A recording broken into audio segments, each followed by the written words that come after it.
Halo sahabat ilmiah, berjumpa lagi di Ruang Ilmiah. Saya Darmawanto Urya. Kali ini saya akan menjelaskan atau memberikan sedikit saran mengenai poin-poin penting yang bisa dimasukkan di dalam presentasi seminar proposal.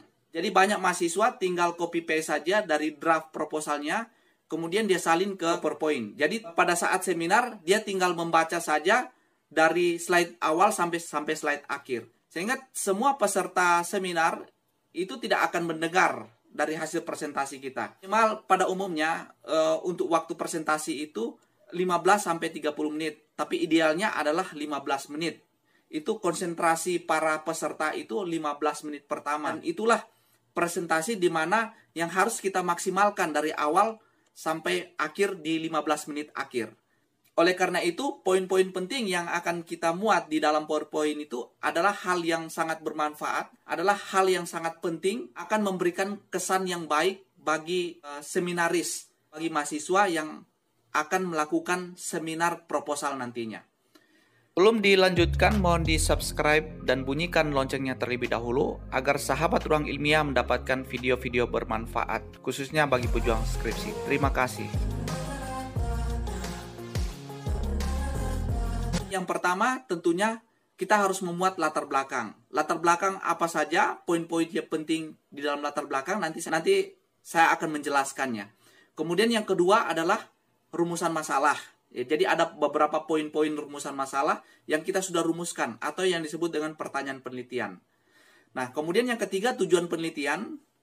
Kemudian tinjauan pustaka atau teori yang berhubungan dengan variabel-variabel yang akan kita teliti atau teori yang berhubungan dengan topik penelitian. Nah, di tinjauan pustaka ini ada beberapa ya, termasuk kerangka pikir atau kerangka teoritis. Kemudian di tinjauan pustaka juga ada hipotesis. Kemudian yang berikut waktu dan tempat penelitian. Setelah itu analisis data penelitian. Jadi analisis data penelitian juga ada tahapan-tahapannya. Hal-hal apa yang termuat dalam analisis data penelitian. Nah, yang pertama adalah latar belakang penelitian. Latar belakang penelitian harus menjawab apa yang melatar belakangi Anda dalam melakukan penelitian. Jadi ketika Anda mampu menjawab atau memuat di dalam latar belakang, itu adalah poin penting yang Anda harus muat di dalam slide presentasi seminar proposal maupun juga seminar hasil dan ujian skripsi. Nah, apa yang melatar belakangi Anda dalam melakukan penelitian? Tentunya ini harus termuat juga di draft proposal Anda. Ya. Poin-poin penting untuk menjawab pertanyaan dari latar belakang itu, tentunya kita mulai dengan potensi. Potensi yang berkaitan dengan misalnya produksi meningkat, kemudian produktivitas mengalami peningkatan dari tahun 2020 sampai tahun 2022. Nah, ini biasanya kita bisa sajikan dengan data atau tabel di dalam data tersebut atau bisa saja dengan uraian singkat. Contoh lain, luas lahan yang sangat besar. Biasanya di dalam latar belakang itu kita memulai dengan kata-kata adanya potensi ya yang sangat besar di daerah penelitian itu. Apa yang melatar belakangi kita melakukan penelitian di daerah itu? Tentunya kita biasa memuat dengan potensi di daerah itu. Potensi daerah itu kita bisa muat di slide dengan menguraikannya secara singkat dan jelas. Misalnya, sebagian besar penduduk bekerja di sektor pertanian. Hal ini dapat dilihat dari data BPS dari tahun 2020 sampai tahun 2022. Karena ada potensi, misalnya karena ada produksi meningkat, terjadinya produktivitas, atau karena daerah kita merupakan daerah pertanian sehingga tenaga kerja yang bekerja di sektor pertanian itu lebih besar dibandingkan dengan sektor yang lain. Itu menggambarkan atau menjelaskan adanya potensi kenapa kita mau melakukan penelitian di daerah itu. Kemudian kita lanjutkan adanya suatu masalah. Jadi apa yang melatar belakangi Anda dalam melakukan penelitian ini? Karena adanya masalah. Jadi dalam latar belakang yang Anda jelaskan di draft skripsi itu sebenarnya memuat latar belakang masalah. Jadi latar belakang masalah itulah yang Anda muat secara singkat di slide presentasi Anda. Ya, misalnya masalah produksi mengalami penurunan dari tahun 2019 sampai tahun 2020. terjadi penurunan luas lahan pertanian disebabkan karena adanya pergeseran lahan dari lahan pertanian menjadi lahan industri. Hal ini dapat dilihat dari data BPS dari tahun 2019 sampai tahun 2020 dan seterusnya. Jadi kita menggambarkan masalah di dalam latar belakang itu, ya, yang secara singkat kita jelaskan di slide, yang kita muat di slide adalah latar belakang masalah penelitian. Nah, ini kita jelaskan secara singkat saja atau kita muat secara singkat. Itu satu slide dalam latar belakang, ya, adanya potensi, kemudian adanya masalah, adanya ketimpangan, sehingga kenapa kita mau melakukan penelitian di daerah itu karena adanya suatu masalah. Apa yang melatar belakangi Anda dalam melakukan penelitian itu? Karena adanya suatu masalah. Walaupun adanya potensi yang sangat besar, tetapi juga ada masalah penelitian atau adanya gap antara kenyataan dengan harapan. Kenyataan seperti ini, tetapi berdasarkan teorinya seperti ini. Kemudian yang kedua, rumusan masalah penelitian. Jadi berbeda antara rumusan masalah penelitian dengan latar belakang masalah. Kalau latar belakang masalah, berarti masalah yang termuat dalam latar belakang. Ya, jadi kita memuat berbagai macam masalah di latar belakang. Sedangkan rumusan masalah ini pada umumnya semua ada, ya, karena di rumusan masalah itu sudah termuat poin per poin. Nah, rumusan masalah ini biasa disebut dengan pertanyaan penelitian. Biasa ada rumusan masalahnya 2, ada rumusan masalahnya 3, ada rumusan masalahnya 4. Nah, ini bisa termuat di dalam slide tersendiri atau slide kedua.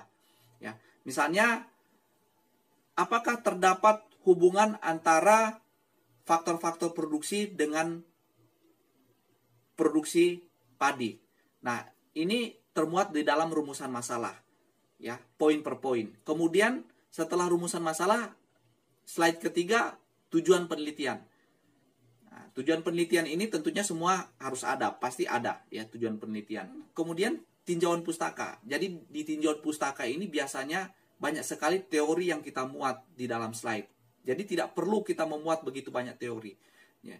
Teori yang kita muat hanya berhubungan dengan variabel penelitian atau topik penelitian yang akan kita teliti.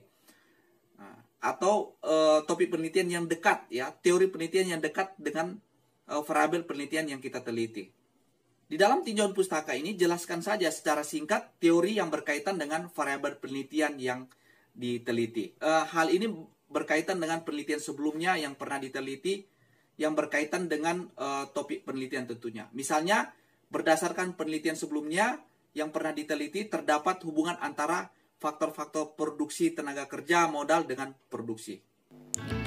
Setelah diuraikan penjelasan teori-teori sebelumnya di dalam tinjauan pustaka, maka langkah selanjutnya pada slide sendiri diusahakan itu kita membuat kerangka teoritis atau kerangka pikir. Jadi kerangka teoritis atau kerangka pikir ini berkaitan dengan hubungan antara suatu variabel dengan variabel yang lain. Jadi dalam kerangka teoritis ini juga berhubungan dengan teori sebelumnya yang sudah kita jelaskan pada slide sebelumnya. Sehingga teori-teori yang sudah kita jelaskan pada slide sebelumnya atau teori-teori sebelumnya ini juga menerangkan kerangka teoritis atau kerangka pikir yang telah kita buat. Kemudian pada slide selanjutnya dibuat hipotesis. Jadi hipotesis ini terdiri dari beberapa poin-poin di mana hipotesis adalah jawaban sementara terhadap pertanyaan penelitian. Jadi jawaban sementara terhadap rumusan masalah. Nah, ini bisa dibuat di dalam slide sendiri. Kemudian langkah selanjutnya yaitu berkaitan dengan metodologi penelitian. Dalam uraian metodologi, apa-apa saja yang termasuk dalam metodologi? Yaitu berkaitan dengan tempat dan waktu penelitian. Jadi tempat dan waktu penelitian ini harus dijelaskan secara singkat atau bisa saja dibuat dalam bentuk tahapan-tahapan tempat dan waktu penelitian atau dalam bentuk tabel kira-kira berapa lama waktu penelitian yang akan diselesaikan dan tempatnya di mana harus jelas. Kemudian dalam metodologi penelitian juga ada pendekatan penelitian. Ya, jadi pendekatan penelitian ini apakah penelitian yang dipakai adalah pendekatan kualitatif atau pendekatan kuantitatif atau mix method atau pendekatan kualitatif dan kuantitatif. Nah, juga dalam metodologi penelitian, selain pendekatan penelitian, juga ada sumber data. Sumber data ini berkaitan kira-kira data yang diambil itu bersumber dari mana? Apakah bersumber dari data primer atau data sekunder? Kalau dalam pertanian, data dari petani itu bersumber dari data primer, sedangkan data sekunder biasanya berasal dari data BPS yang tentunya sudah diolah, kemudian hal ini menjadi sumber informasi bagi kita atau bagi peneliti. Dan selanjutnya, selain sumber data, teknik pengumpulan data. Jadi hal ini berbeda dengan teknik penentuan sampel nantinya. Teknik pengumpulan data, apakah menggunakan teknik survei, melakukan wawancara dengan menggunakan kuesioner. Kalau dalam penelitian sosial itu bisa menggunakan teknik survei dengan cara melakukan wawancara dengan menggunakan kuesioner. Kemudian langkah selanjutnya atau slide selanjutnya, teknik penentuan sampel. Nah, di dalam metodologi penelitian harus dijelaskan secara sejelas-jelasnya dan tentunya singkat, yaitu berkaitan dengan teknik penentuan sampel atau teknik pengambilan sampel. Teknik pengambilan sampel atau penentuan sampel, hal ini berkaitan bagaimana menentukan wilayah sampelnya, bagaimana menentukan populasinya, dan menentukan sampelnya. Biasanya kalau menentukan wilayah sampel itu kita menggunakan cluster sampel. Ya, jadi ada batasan-batasan tertentu wilayah mana yang kita ambil. Kemudian berapa jumlah populasi dalam satu wilayah itu. Dari populasi itu kemudian kita menarik sampel. Nah, dalam penentuan sampel dan penentuan populasi ini kita menggunakan apa? Atau populasinya sudah ada sehingga kita hanya menentukan cara penentuan sampelnya dari jumlah populasi yang nantinya kita ambil. Kemudian di dalam metodologi penelitian juga selain teknik penentuan sampel juga ada analisis data penelitian. Jadi dalam analisis data penelitian kita menjelaskan ya atau mempresentasikan dalam slide yaitu analisis data yang berkaitan dengan tujuan penelitian. Jadi kalau misalnya di tujuan penelitian ada 3, maka analisis data yang kita gunakan itu berapa dalam menjawab tujuan penelitian itu. Jika di dalam analisis data ini ada tahapan-tahapannya, maka harus diungkapkan atau dijelaskan tahapan analisisnya. Jadi diterangkan bagaimana tahapan analisisnya. Atau biasanya dalam metodologi penelitian juga itu tahapan analisisnya itu dijelaskan secara tersendiri. Dengan demikian cara membuat presentasi secara singkat dan jelas. Kiranya melalui materi ini bisa bermanfaat dan mendapatkan inti-inti dari PowerPoint yang akan dibuat. Jangan lupa di subscribe, like, dan bunyikan loncengnya agar sahabat ilmiah mendapatkan video bermanfaat di ruang ilmiah ini. Sekian dan terima kasih.